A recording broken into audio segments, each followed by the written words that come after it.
Halo ICEE Citizen, selamat datang di talk show ICEE 2025.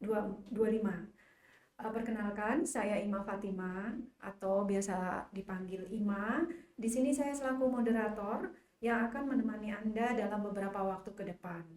ICEE itu adalah ITB Civil Engineering Expo. Kali ini dilaksanakan tahun 2024. Oke, pada episode 3 talk show kali ini, bincang kita kembali bersama salah satu expert di bidangnya.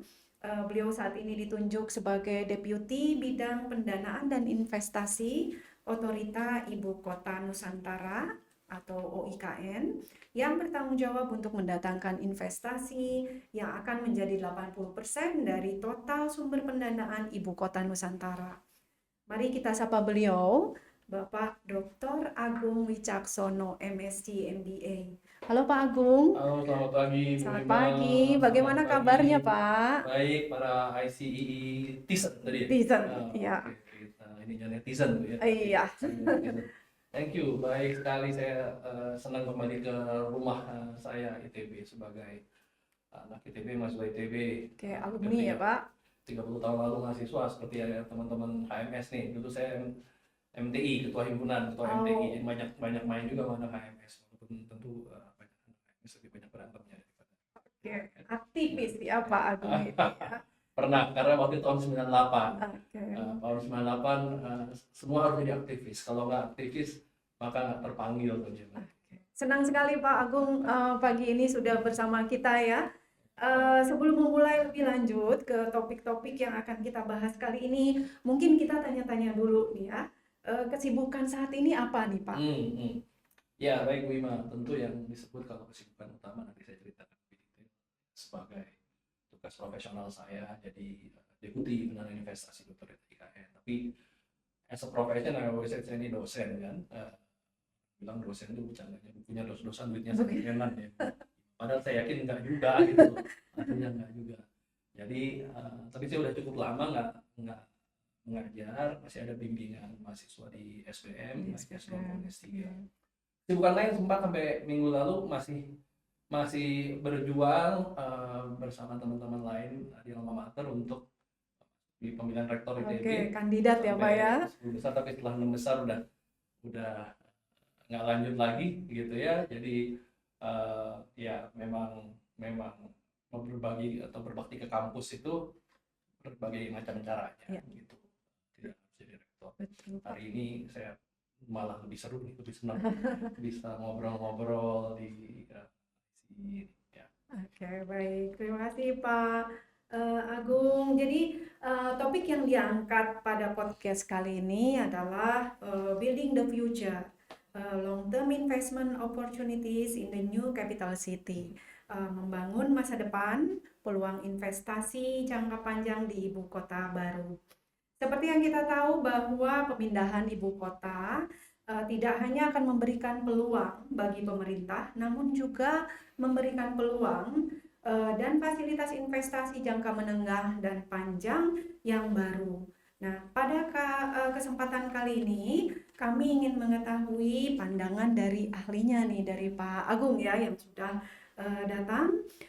Bagaimana dan apa saja Pak langkah-langkah komprehensif yang harus dilakukan agar pembangunan ibu kota baru ini bisa menjadi peluang yang bagus untuk Indonesia ke depannya?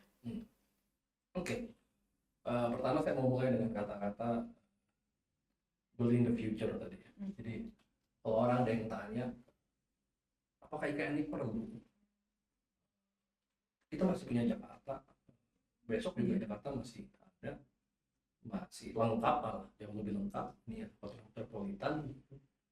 Tapi apakah perlu kita langsung dan mengambil langkah kira-kira 3 tahun terakhir ya, sejak tahun 2022 ini kita melakukan pembangunan IKN. Saya akan mengawali dengan statement Pak Presiden Prabowo baru aja tadi pagi atau semalam waktu Brazil. Jadi sekarang sedang ada KTT G20 di Brazil. Dan Pak Prabowo sampaikan di pidatonya bahwa our capital is sinking. Jadi pesisir kita di Indonesia ini memang karena ini ya fenomena alam gitu ya, peningkatan permukaan air laut, sehingga posisi Jakarta yang ada di pesisir ini jadi memang sangat rentan, dan kita tidak pernah tahu ini bisa akan sampai kapan, sehingga berpindahnya ke IKN ini adalah building the future tadi. Kita mau build kota kita yang akan lebih aman, utamanya itu dari ancaman bencana. Tentu bukan berarti bencana alam atau bencana tidak diatasi. Saya dengar nanti di podcast yang lain juga akan ada yang membahas tentang itu. Ya. Tapi kita melihat opportunity ibu kota baru ini, future tadi ini, untuk yang keduanya adalah bukan sekedar memindahkan ibu kota, tapi ini juga menciptakan pusat ekonomi baru. Jadi kalau dibilang IKN ini berarti bakal bikin seperti Canberra kalau di Australia misalkan, atau kalau Brazil tadi itu Brasilia ya. Tapi saya mau katakan IKN ini harus jadi seperti Canberra atau seperti Putrajaya kalau di Malaysia gitu ya, atau seperti Brasilia. Tapi itu tidak cukup. Karena kalau hanya jadi itu hanya memindahkan pemerintahan saja. Kalau kita mau jadikan ini betul-betul future economy hub, maka ini harus dijadikan kawasan yang di tengahnya Canberra, tapi di sekitarnya itu adalah satu kawasan ekonomi yang baru tumbuh. Dan sekarang kita lihat banyak kawasan-kawasan yang jadi kelas dunia, tapi awalnya nothing. Contoh kita lihat Dubai dulu sebelum ada oil boom di Emirat Arab, it's nothing, it's desert, gitu kan. Atau ada kota lain di China namanya Shenzhen. Shenzhen itu di selatan China dekat Hong Kong. Ya. Mereka 30 tahun lalu itu kampung nelayan di fishing village, tapi sekarang menjadi kota terbesar nomor 3 di China setelah Beijing dan Shanghai, kemudian sebagai pusat finansial top 10 di dunia begitu ya, dan penduduknya udah 30 juta. So in a summary, IKN in the future should be a Canberra at the core kira-kira, but Ascension in the surrounding ya, atau Putrajaya as core, but Dubai potential surrounding it. Sehingga bukan hanya mengatasi masalah alam, tapi kita juga creating potensi ekonomi untuk pemerataan ya. Kita tahu Indonesia, Pulau Jawa ini masih 58% jumlah penduduk, jumlah pertumbuhan ekonominya juga proporsinya masih sangat besar. Kalimantan adalah satu pulau terbesar dan dengan potensi yang sangat besar. Oke, baik Pak Agung. Oke, Pak, sebelum membahas topik ini lebih dalam lagi ya Pak. Nah ini sebetulnya tadi sudah sempat disinggung juga oleh Pak Agung, tapi sepertinya CEEtizens juga ingin tahu ya Pak ya, dan ingin lebih mungkin statement yang lebih tegas begitu mengenai apa alasan utama dibangunnya IKN, walaupun tadi sudah disampaikan ya Pak ya. Mungkin lebih ke apa tantangan yang mungkin akan atau pernah muncul Pak dalam proses pemindahan ibu kota ini. Jadi bukan hanya tadi pembangunan infrastrukturnya, tapi proses pemindahan ibu kotanya ya Pak ya, bukan hanya infrastrukturnya. Mungkin Pak Agung bisa menyampaikan Pak. Ya. Jadi pertama kalau kita bicara IKN, dan saya datang dari Otorita IKN. Otorita IKN ini adalah sebuah lembaga setingkat kementerian yang dibentuk oleh Presiden Jokowi mengacu pada amanat undang-undang. Jadi ada undang-undang IKN yang menyebutkan IKN dipimpin kepala setingkat menteri. Dulu Pak Bambang Susantono yang pertama sipil, TB juga, sekarang Pak Supiadi. Nah, tugas Otorita IKN ini kita sebut 4P dalam hal ibu kota baru: perencanaan, pembangunan, pemindahan, dan pemerintahan. Ya. Jadi 4P ini yang kalau dilihat sebagai tantangan harus dilihat sebagai aturan ini, bukan hanya pembangunan. Perencanaan satu hal pasti penting, kita nggak mungkin membangun dengan baik kalau tidak perencanaannya yang solid. Ya, nah eh, tantangan yang besar di IKN ini tentu mengawali sesuatu yang baru dimanapun pasti challenging. Di dunia ini tidak banyak negara yang berani melakukan langkah yang very bold membangun ibu kota baru. Ya, tadi saya sudah kasih beberapa contoh. Tapi semua itu kalau kita lihat contohnya, itu semua dilakukan di dataran yang sama, di kontinen yang sama. Canberra itu dia di satu kawasan dengan Melbourne atau Sydney sebagai pusat ekonominya. Amerika punya New York sama Washington DC ya. New York ekonominya, Washington DC itu capital dekat-dekat aja gitu. Putrajaya di Malaysia, Kuala Lumpur mungkin seperti Bandung Jatinangor aja gitu baliknya. Tapi IKN Nusantara kita bangun di pulau yang berbeda, di mana itu pasti tantangan yang sangat luar biasa, tapi juga itu mencerminkan tadi visi bahwa kita memang mau lakukan pemerataan pembangunan. Nah begitu ini kita bangun di pulau yang berbeda di Kalimantan, saya mau bicara dari aspek perencanaannya sudah pasti challenging karena konturnya, terrainnya itu sangat berbeda. Ya. Memang kita pilih sengaja, pemerintah memilih sengaja lokasinya adalah di kawasan area yang hutan, tapi bukan hutan tropis ya. Ini hutan produksi. Jadi boleh dibilang bekas hutan tapi sudah digunakan untuk tanaman industri ya. Nah ini kita justru itu hutan kan kembali. Ini dari aspek perencanaan tentu. Kedua pembangunan juga berarti challenging karena ketersediaan material, tenaga kerja, logistik ke sana. Kalau ada yang bilang oh mahal ya bangun di IKN, sih lebih mahal daripada bangun di Jakarta. Ya, harga ada namanya HSBGN, harga Satuan Bangunan Gedung Negara. Ya, teman-teman pasti belajar. Itu HSBGN untuk IKN pasti berbeda nilainya, lebih tinggi dibandingkan di Jawa begitu ya.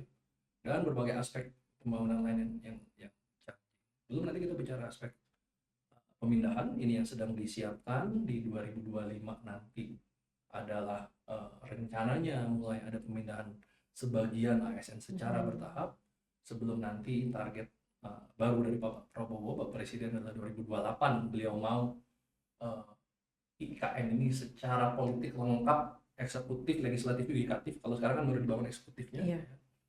Itu 2028 dan nantinya yang keempat itu adalah P-nya pemerintah.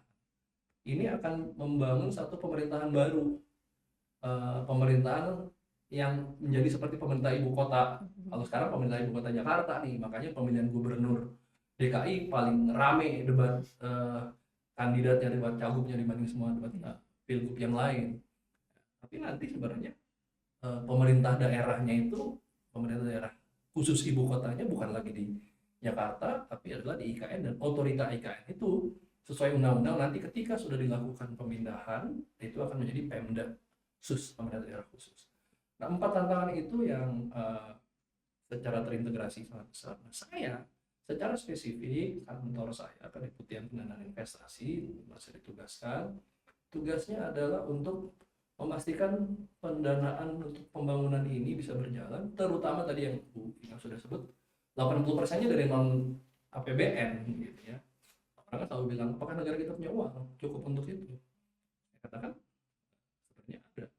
Tapi potensi untuk non APBN masuk itu juga besar dan itu sudah terjadi, nanti mungkin saya bisa ceritakan lebih detail ya. Nah itu sesuatu yang mungkin juga challenging, terutama karena kondisi ekonomi dunia sekarang. Kondisi ekonomi dunia sekarang ya memang banyak ketidakpastian ya. So in short, it's a very interesting and challenging job buat saya. Ya sejak saya meninggalkan status full time sebagai dosen di kampus, tadi sebagai dosen PNS tadinya, memang saya masuk ke tugas-tugas yang banyak aspek sipilnya, tapi saya selalu masuk di bagian boleh dibilang non konstruksinya. Dulu di MRT contohnya, orang bangun MRT tentu banyak aspek sipil. Dulu teman saya direktur konstruksinya orang sipil dari Singapura tapi dari NTU, Sylvia Halim itu. Saya bagian operasi dan pemeliharaan. Waktu keretanya belum beroperasi dan belum ada yang perlu dipelihara. ya. Jadi orang bilang ngapain juga nih Pak Agung kerjanya. Tapi that's what I had to do, is to prepare the system, prepare manpower, prepare SOP, kemudian mendatangkan bisnis juga, waktu itu business development, supaya MRT ini bisa beroperasi bukan hanya dari pendapatan tiket, tapi juga dari pendapatan non tiket. Kalau lihat di Jakarta MRT stasiun-stasiunnya ada naming rights namanya, ada nama-namanya yang di situ perusahaan-perusahaan itu bayar sebagai sponsor dan itu menjadi penghasilan yang cukup. Pendapatan dari digital, fiber optik dan macam-macam dari properti di sekitarnya, ya. Menantang karena pekerjaan baru, belum ada waktu itu di Indonesia tugas seperti itu, MRT pertama di Indonesia. Nah sekarang gitu lagi ya, setelah dari situ saya ke Transjakarta, saya ke Jababeka, bangun kawasan industri. Sekarang IKN juga gitu, belum pernah Indonesia punya pengalaman bangun ibu kota baru begitu ya. Dan saya bersyukur ya dikasih kesempatan ini untuk ikut kontribusi. Oke, jadi tadi sudah disampaikan Pak Agung ya, ternyata ya tantangannya itu banyak sekali ya, besar sekali untuk membangun IKN ini. Karena tadi ada 4P tadi sudah disampaikan Pak Agung ya Pak, dari mulai perencanaan, pembangunan, pemindahan, kemudian pemerintahan. Dan satu lagi yang bisa kita highlight ini tadi Pak Agung menyebutkan multidisiplin ya Pak. Jadi pentingnya multidisiplin di sini, kita bekerja bersama-sama, duduk bersama-sama, komunikasi dan koordinasi tentunya sangat penting untuk bisa merespon dan menyelesaikan tantangan-tantangan tadi ya Pak ya. Baik, oke Pak. Kemudian, nah ini kita ingin tahu lebih banyak nih, iCitizens juga tentunya penasaran ya Pak, bertanya-tanya dengan progres saat ini. Sejauh mana Pak perkembangan infrastruktur yang ada di ibu kota baru ini? Apakah mungkin secara khusus ada tantangan besar ya Pak yang terkait dengan pembangunan infrastruktur yang dihadapi di sana Pak? Ya. Baik, kalau bicara progres pembangunan di sinilah bagian multidisiplinnya, karena saya sebenarnya bukan orang konstruksi, bukan orang teknik sipil, tapi saya bertugas untuk memastikan bahwa pembangunan bisa terjadi, ya, konstruksi bisa, ya. Dan terutama itu yang buat saya tugasnya yang datang dari non APBN. Nah, saya mau sampaikan progres pembangunan ini dari dua-duanya, baik yang dari APBN maupun yang non APBN. Ya, APBN selama ini sejak tahun 2022 itu dilakukan pembangunan utamanya oleh Kementerian PUPR, ya Pak Basuki Hadimulyono waktu itu sebagai menteri dengan kerja keras seluruh timnya. Salah satu top leadernya ya, sosok yang menentukannya juga dari Teknik Sipil ITB, Pak Danis Sumadilaga, ya, ketua Satgas pelaksanaan pembangunan ya Pak Danis ini, dan sekarang juga di Otorita IKN jadi PLT Deputi Sarana Prasarana. Nah, APBN ini sejauh ini total sudah sekitar 89 triliun, ya, 89 triliun konstruksi APBN yang datang dari PUPR, ya. Dan itu progres rata-rata totalnya, karena ada tiga batch, ya, batch 1, batch 2, batch 3, totalnya itu sekitar 59% progresnya terhadap yang tentu yang batch 1 itu paling jauh, itu udah 95%. Jadi akhir tahun ini akan tuntas. Nah, jadi waktu Bu Ima dan Pak dosen dari KMI ya, KMI sudah datang juga ke IKN, ke Istana. Bisa dilihat di sana mulai dari Istana Negara dan Istana Garuda. Ada dua istana ya. Istana Negara itu yang sifatnya adalah sebagai pusat kepala negara, ya. Kemudian Istana Garuda sebagai kepala pemerintahan, ya.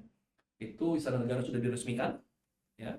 Kemudian Istana Garuda akan diresmikan nanti oleh Pak Prabowo, Istana Negara oleh Pak Presiden Jokowi. Kemudian juga yang penting bukan hanya tempat tinggal dan kantornya Presiden, ya, tapi kantornya kementerian. Jadi kantor-kantor Kemenko itu 1 sampai 4, ada 4 kantor Kemenko, tapi bukan untuk 4 Menko ya itu. Itu sebenarnya shared office. Kantor Kemenko itu artinya di satu Kemenko itu, di satu area Kemenko ada 4 tower. Yang 4 tower itu bisa share office, mungkin 2 atau 3 kementerian ya nantinya. Nah, semua itu ditargetkan akan selesai di tahun ini juga.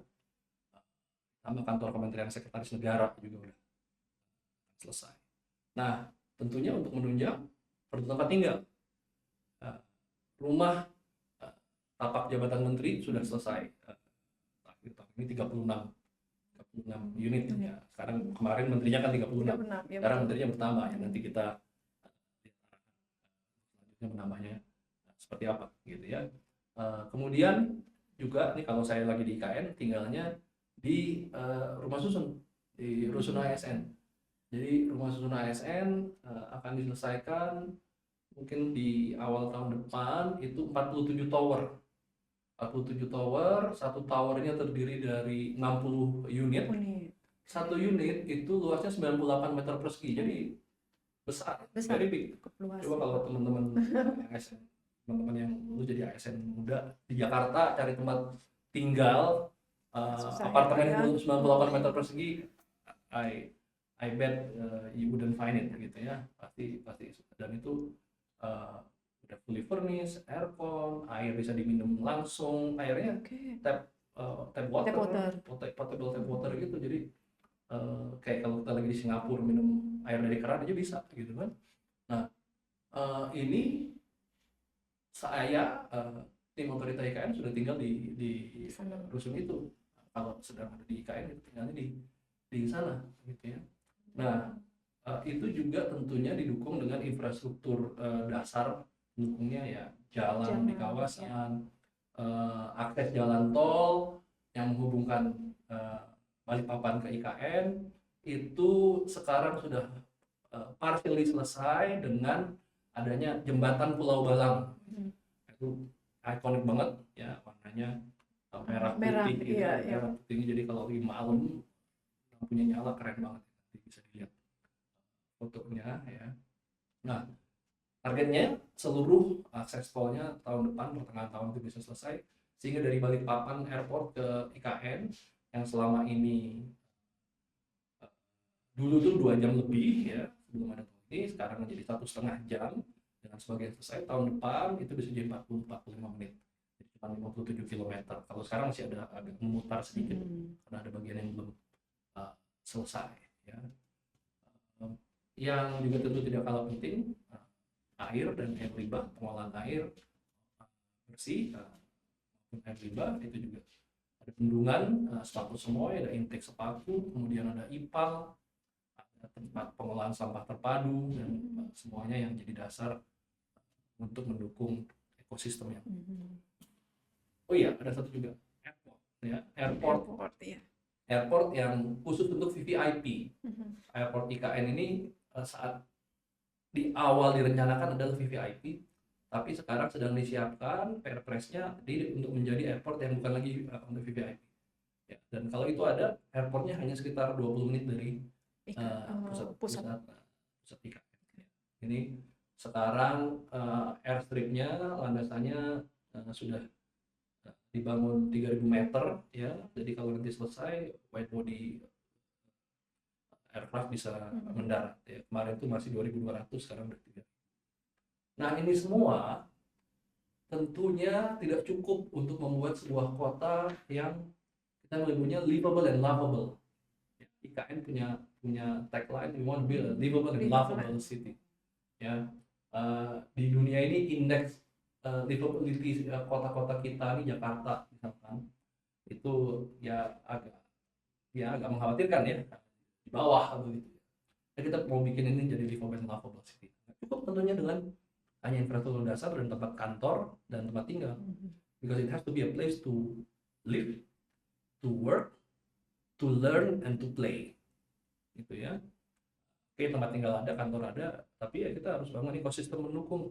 Nah, saat ini yang sudah terbangun dan sudah beroperasi yang berasal dari investasi non APBN, dari investasi swasta, dan itulah tugas saya sejak tahun lalu ya, sejak 2023 kita dorong, kita gencarkan.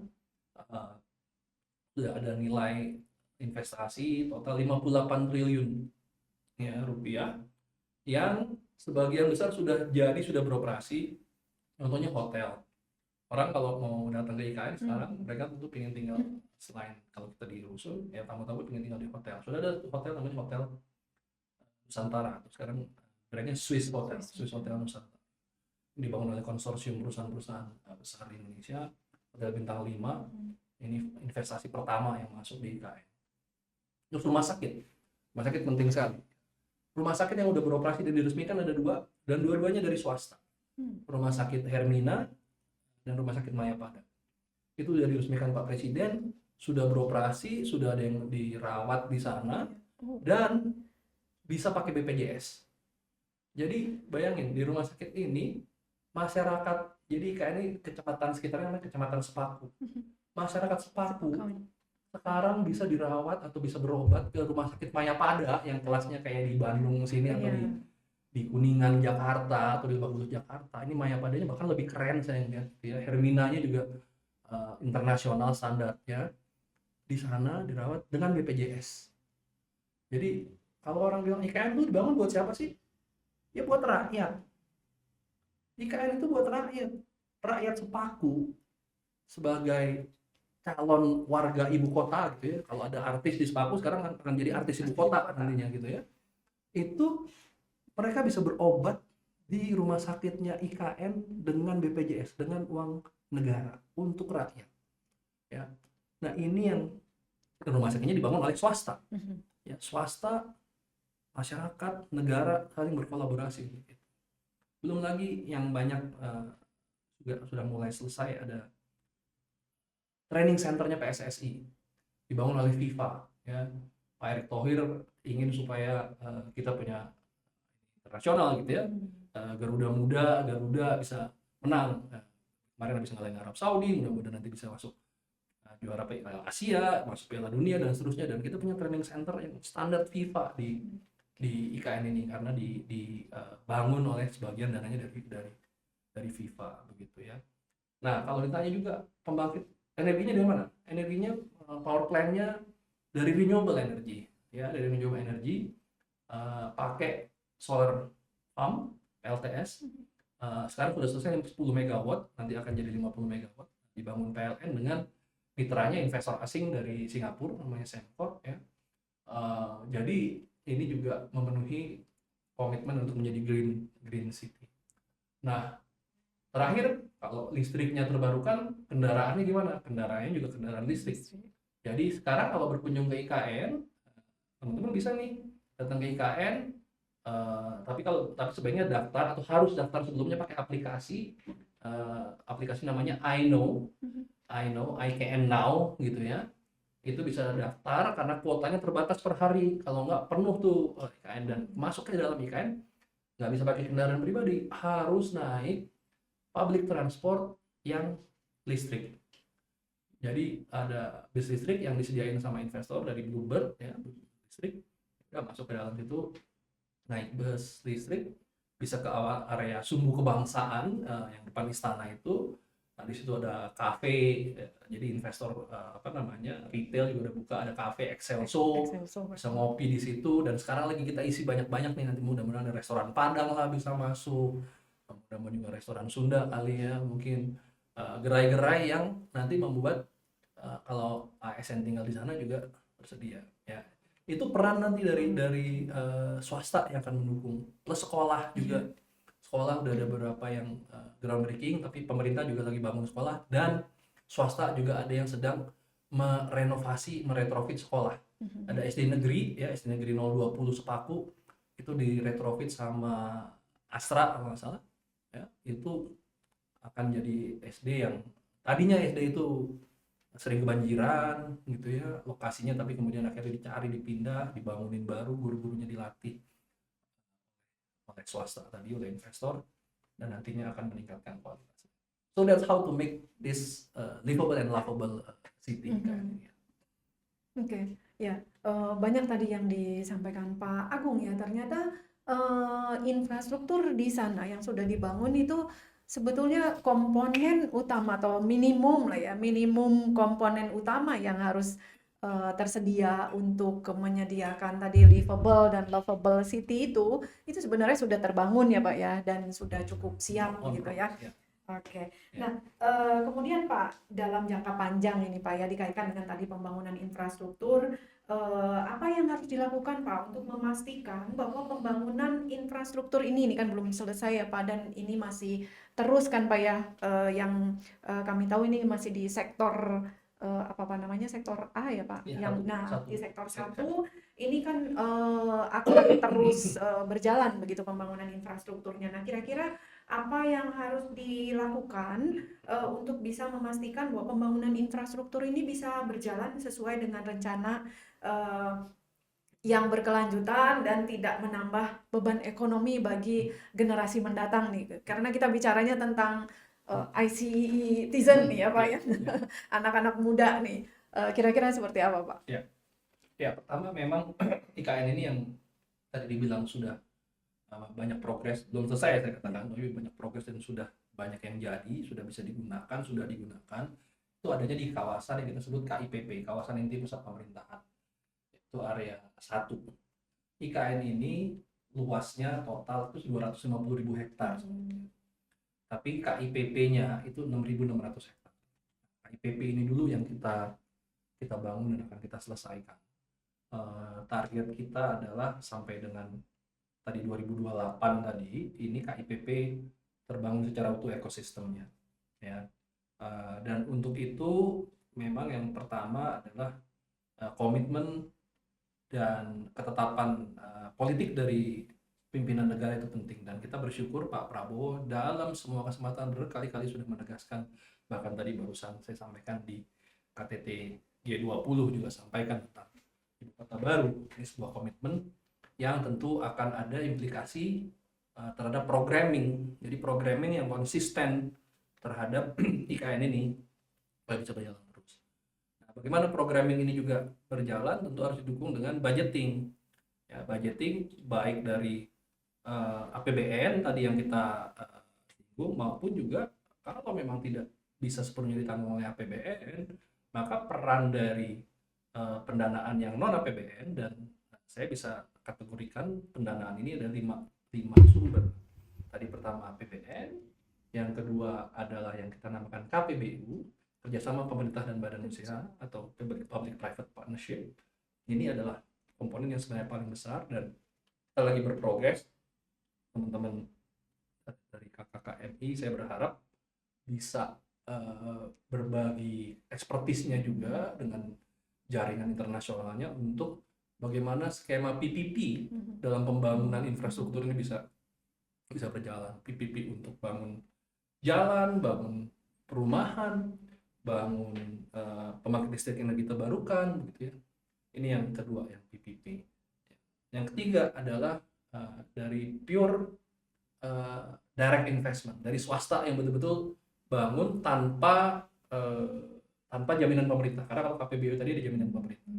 Contoh yang tadi rumah sakit, ya, hotel, itu pure direct investment. Ya, mereka bangun, risiko pasarnya dan sebagainya itu mereka tanggung sendiri, begitu ya. Dan ini kita harapkan juga akan. Yang keempat, bisa juga kita dapatkan dari internasional sifatnya loan, pinjaman. Ya. Tapi tentu dari antara 3 yang di atas, mungkin ini ya kita harus rencanakan dengan lebih baik, ya. Sebenarnya loan itu bukan sesuatu yang haram, gitu ya. Dari segi prinsip pengelolaan keuangan, namanya perusahaan aja itu wajar, bahkan harus dia mengelola yang namanya debt equity ratio, yang leverage-nya itu ya bisa signifikan membuat perusahaan jadi tumbuh. Ya, rasio antara hutang dengan modal yang dimiliki. Jadi minjem tuh boleh atau bahkan perlu supaya dia bisa tumbuh. Ya. Dalam hal ini juga begitu, bisa jadi loan akan diperlukan. Nah, yang kelima ada sumber-sumber seperti grant. Grant bisa juga untuk biasanya, tapi tidak semata untuk pembangunan. Kalau grant itu ya, grant lebih kepada dia bangun capacity building, atau dia siapkan untuk peralatan yang atau teknologi yang dilakukan testing atau uji coba, proof of concept sebutnya. Contoh dari China, dia bawa kereta otonom, ya, rem otonom itu dibawa ke kita dan di uji coba teknologinya. Nah, dari lima sumber pendanaan inilah yang buat saya paling penting bagaimana menjaga kontinuitas eh, pembangunan IKN ini. Karena 5 ini akan menentukan ketersediaan pembiayaan dan akhirnya eh, bagaimana ini bisa dibangun ya. Eh, saya melihat saat ini kita cukup optimis dengan komitmen saya menyebutnya para investor pelopor. Para investor pelopor tadi yang 58 triliun itu, ini kita harus apresiasi banget ya mereka. Kenapa? Karena mereka itu masuk IKN pada saat masih belum ada pasarnya. Ya, orang kalau investasi, misalkan orang mau investasi, katakanlah di mana? Di Tegaluar. Tegaluar potensi penduduknya jelas ada, potensi ekonomi jelas ada. Atau di Padalarang misalnya. Udah jelas gitu ya, apalagi ada stasiun ya. Jadi ini investasi yang boleh dibilang akan cuan. Tapi orang mau invest di IKN di awal, it's very challenging.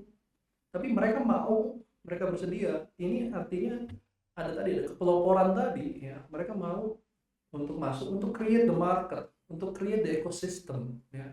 Dan karena itu kita create juga banyak insentif buat mereka, buat para investor pelopor ini. Mulai dari ada Perpres ya, peraturan presiden tahun 75 tahun 2024 tentang percepatan pembangunan IKN. Di situ memberikan kejelasan-kejelasan seperti misalkan harga tanahnya seperti apa ya, harga tanah kita tetapkan jangan tinggi-tinggi, kita tetapkan cukup rendah gitu ya, berdasarkan KJPP penilaian publik.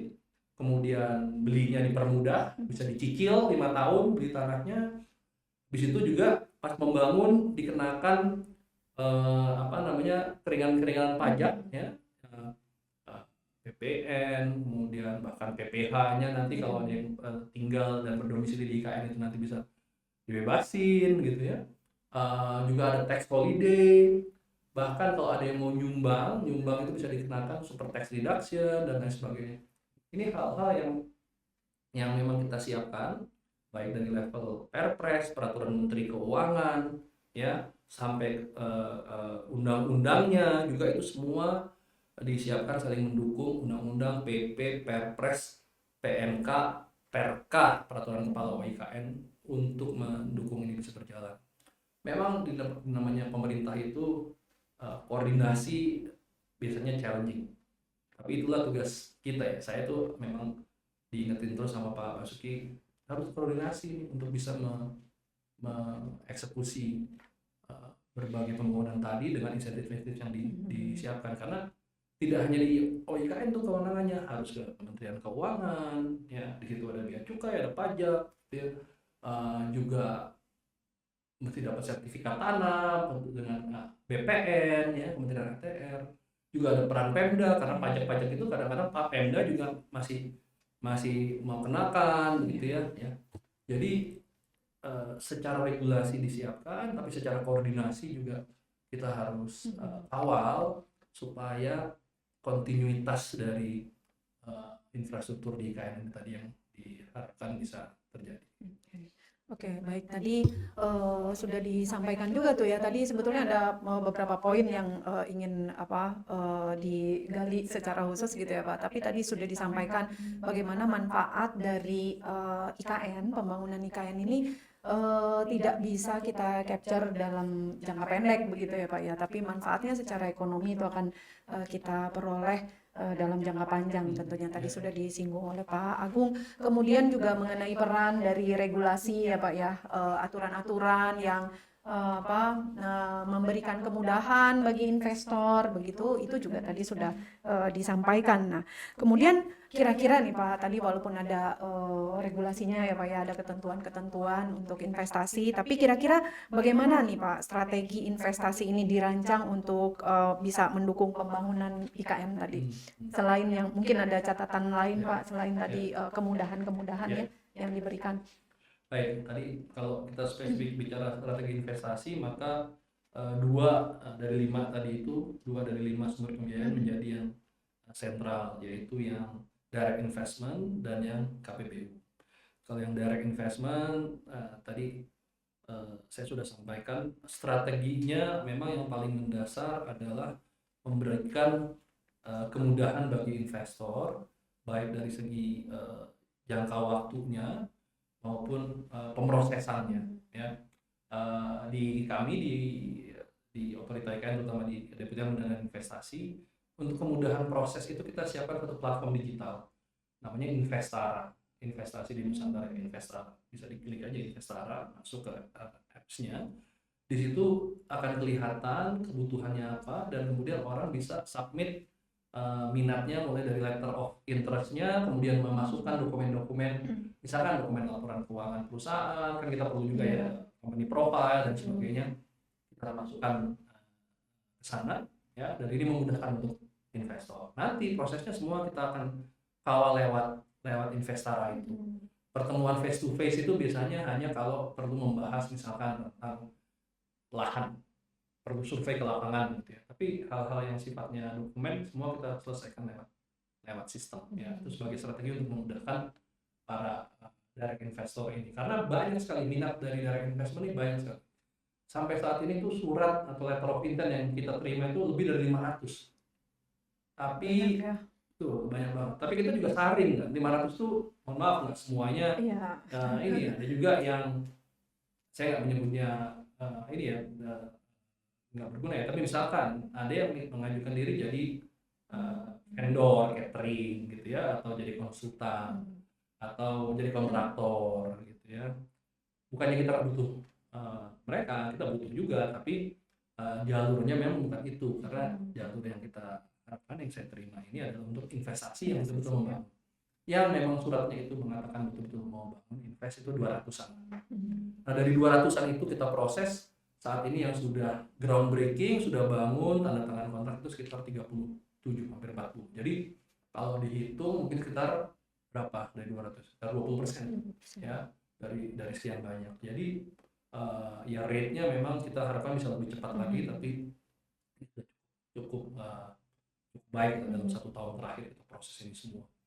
Nah itu yang direct investment. Tapi yang kedua, strategi yang penting ini KPBU tadi, public private partnership, PPP, yang saya harap kita bisa kerjasama ya dengan teknik sipil, karena KPBU ini akan bisa mengadres investasi di bidang infrastruktur.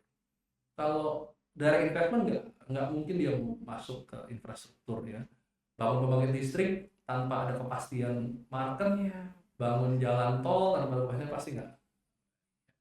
Nah KPBU ini skemanya ada istilahnya jaminan pemerintah ya kan? Terutama di IKN, KPBU yang diterapkan di kita itu menggunakan skema salah satunya namanya availability payment, AP. Availability payment ini bentuknya adalah kita, pemerintah, akan membayar si investor atas pembangunan yang dia lakukan, jadi CAPEX-nya, capital expenditure-nya, dan juga OPEX-nya, biaya operasional dan maintenance-nya, secara dicicil.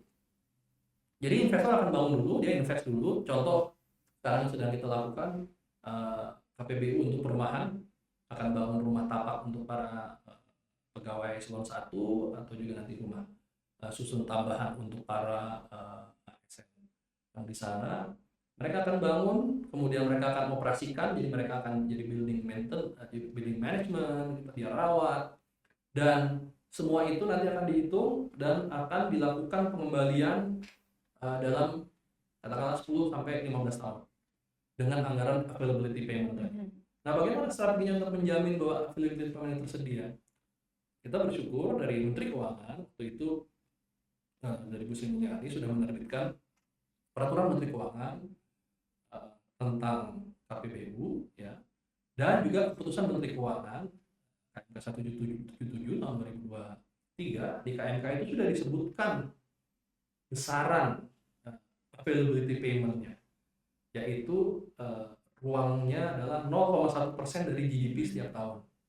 Jadi katakanlah GDP kita mungkin sekitar 20.000 triliun tahun 2025 nanti itu sekitar 20 triliun untuk melakukan pembayaran availability payment, mencicil tadi misalkan pembangunan rumah susun atau pembangunan jalan, atau nanti kalau ingin pembangkit listrik dengan KPBU membayar tarif listrik yang misalkan kalau ada tarif yang di atas di atas uh, biaya produksi yang bisa ditanggung ya. Jadi KPBU ini menjadi satu strategi yang sangat penting untuk menunjukkan bahwa kita terbuka dan kita mengundang swasta, tapi pada saat yang sama pemerintah juga ikut berbagi risiko, ikut sharing risk. Nah, dari segi konstruksi dan manajemen infrastruktur, menurut saya ini sangat penting karena baik dari aspek konstruksinya, aspek perencanaannya, ini pasti akan berbeda dengan kita bangun proyek dengan konstruksi dari APBN. Ya, si kontraktor akan menghitung bukan hanya pengeluaran dia 1 tahun 2 tahun ke depan, tapi dia akan harus menghitung, oke, saya mesti pinjam dari lender. Lender akan minta kepastian, jaminan seperti apa. Oke, dia harus siapin equity juga. Kemudian juga harus mikirin building management. Nggak bisa perusahaan kontraktor biasa, ya kan? Dia harus juga perusahaan yang punya partner yang bisa lakukan maintenance, gitu ya. Dan maintenance-nya kita juga nggak mau sembarangan. Kita mau maintenance, orang Indonesia ini kan kadang suka gitu, jago bangun tapi nggak bisa pelihara. Saya beruntung waktu di MRT itu sampai sekarang, kalau saya lihat MRT Jakarta itu sejak 2019, sekarang udah 5 tahun lebih, dari segi kualitas, kebersihan, dan standarnya masih bagus, masih sama seperti waktu di awal. Operation maintenance-nya berjalan dengan baik. Nah, kita harapkan ini juga bisa dilakukan di IKN, dan lagi-lagi peran KPBU sangat tepat ya. Kalau APBN orang bangun, habis itu yang merawat beda, tapi kalau KPBU ini udah jadi satu nih sejak awal. Nah, ini kita harapkan strategi KPBU ini bisa berjalan, dan tadi peran citizen, terutama para civil engineer, KMI ya, itu akan berperan untuk menjelaskan. Oke, Pak. Jadi kira-kira bagaimana nih Pak proyeksi pertumbuhan ekonomi di IKN ya Pak di masa mendatang, dan sektor-sektor mana yang diharapkan akan menjadi motor penggerak utama Pak untuk pertumbuhan tersebut? Well, kalau bicara IKN. Iya. Kalau bicara proyeksi pertumbuhan ekonomi, saya mungkin bukan expertnya, bersama dari Kalbux. Yang saya pahami adalah komitmen pemerintahan Prabowo Subianto adalah ingin mencapai pertumbuhan ekonomi 8%. Dan itu juga bukan sesuatu yang saya asal. Memang dilihat bahwa 8% ini diperlukan untuk kita terhindar dari middle income. Nah, apakah itu bisa tercapai? Saya lihat itu tercapai atau tidak, saya yakin Kalimantan Timur, termasuk terutama IKN, pertumbuhannya pasti akan di atas rata-rata nasional. Saya kasih contoh Kabupaten Penajam Pasir Utara, PPU, itu kabupaten yang lokasinya paling banyak lahannya digunakan untuk IKN di Kaltim ini.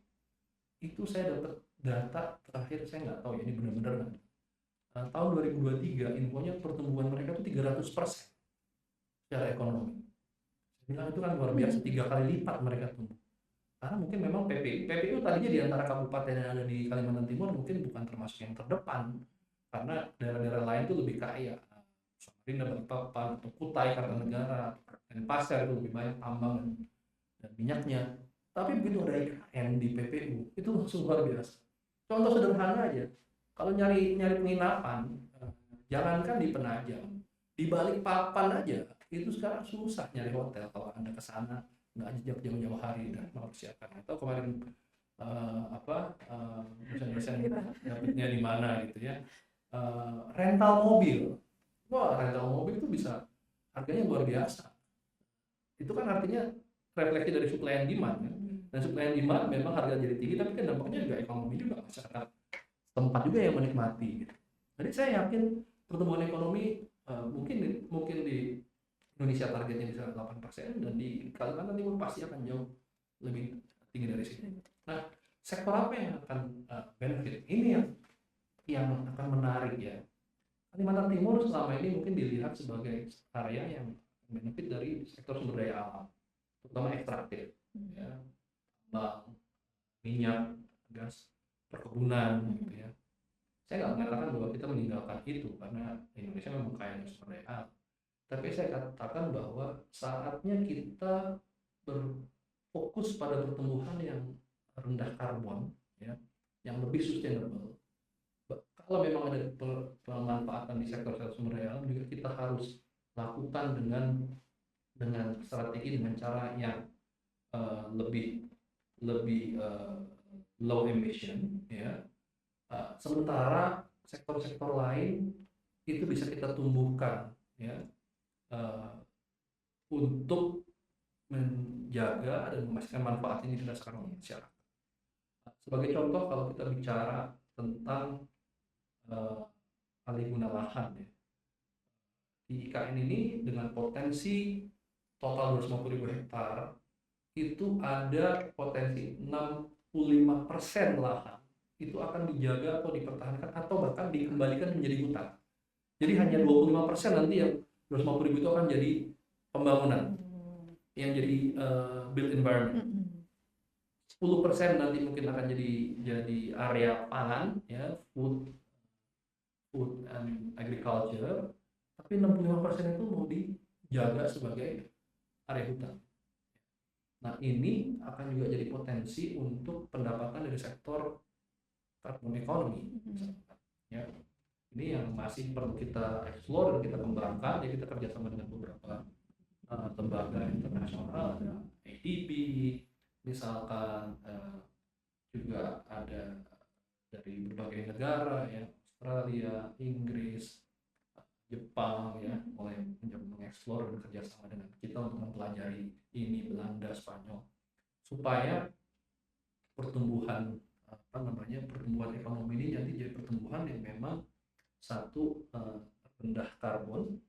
Kita punya target mencapai net zero emission di tahun 2045. Kemudian yang kedua juga memeratakan pembangunan utamanya di kawasan IKN dan Indonesia Timur, ya.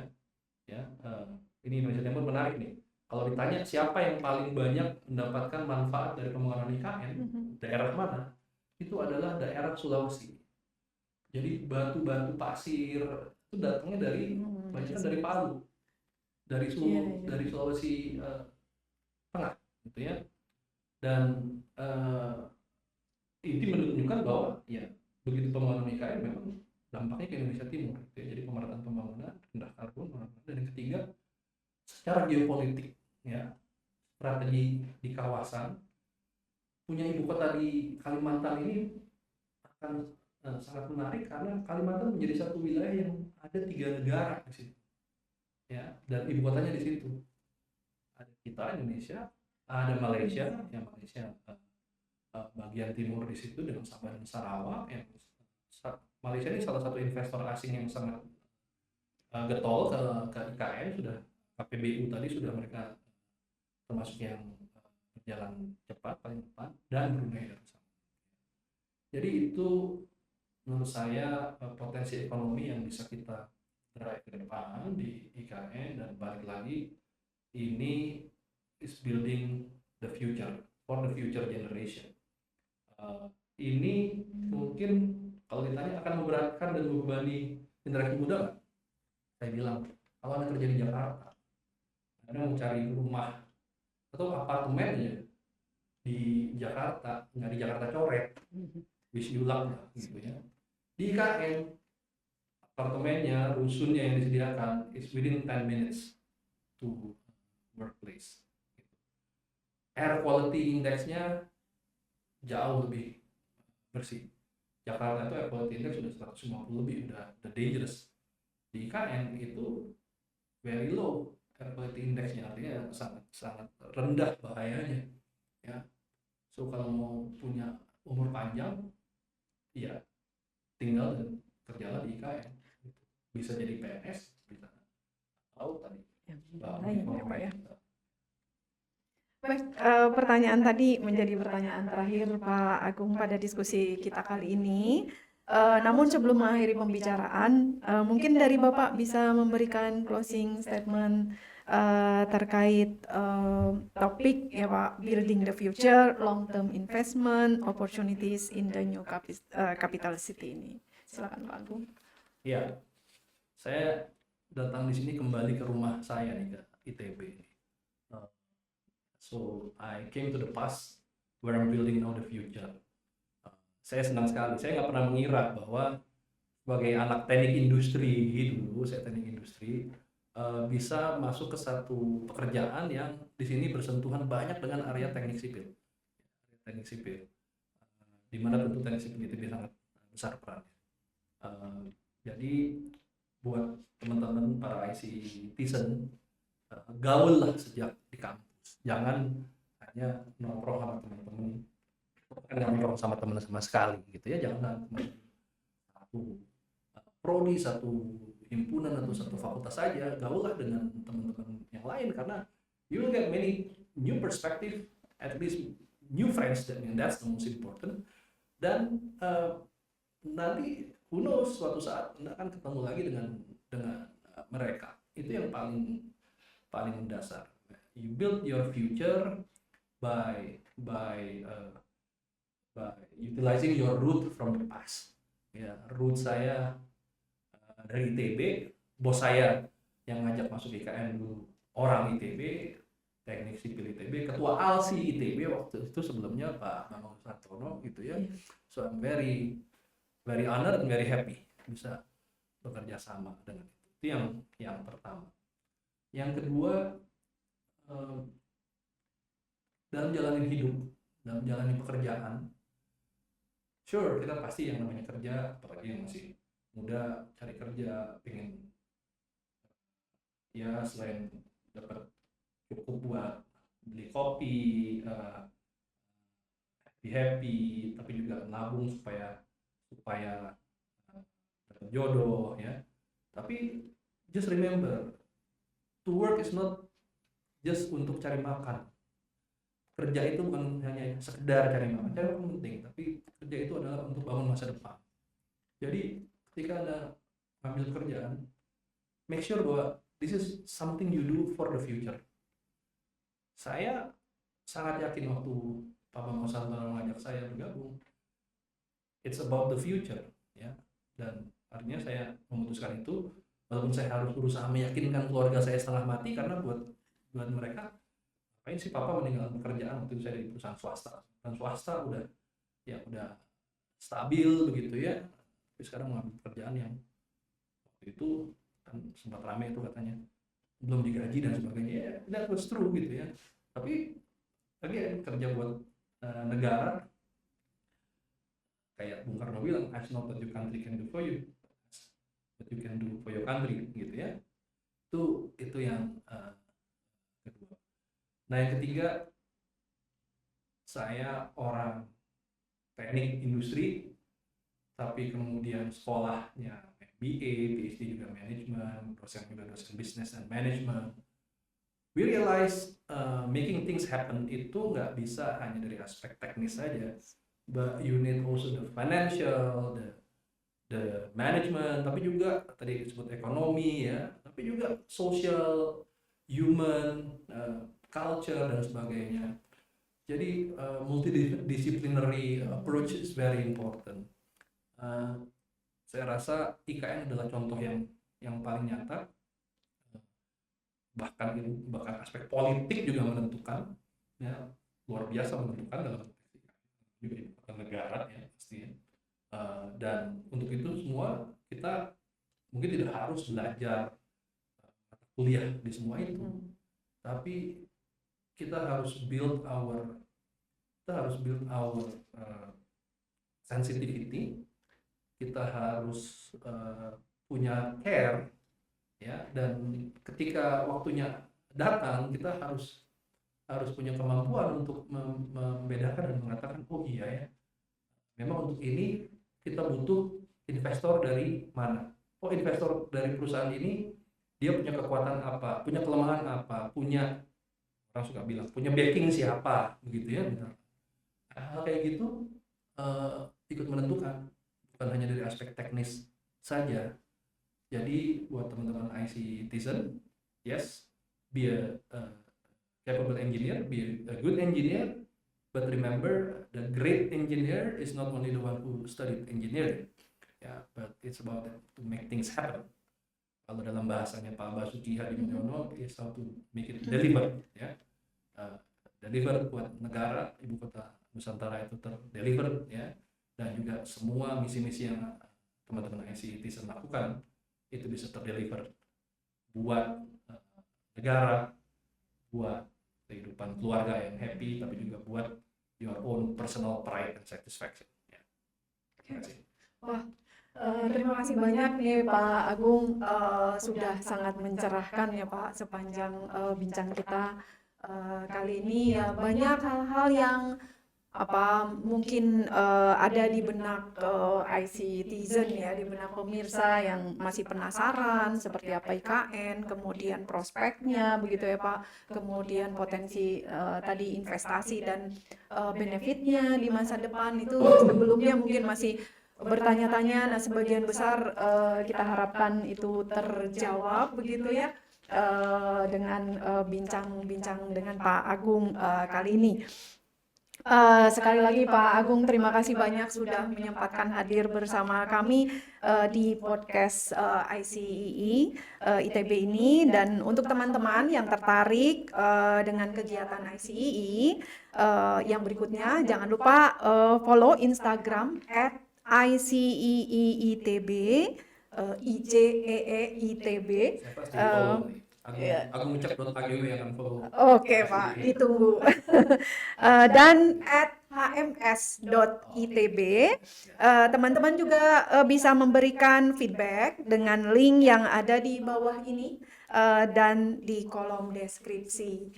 Oke, baiklah pemirsa IC Citizen, mungkin sekian dulu perbincangan kita pada episode kali ini. Semoga kita dapat berjumpa di lain kesempatan. Terima kasih dan sampai jumpa di podcast ICEE ITB selanjutnya.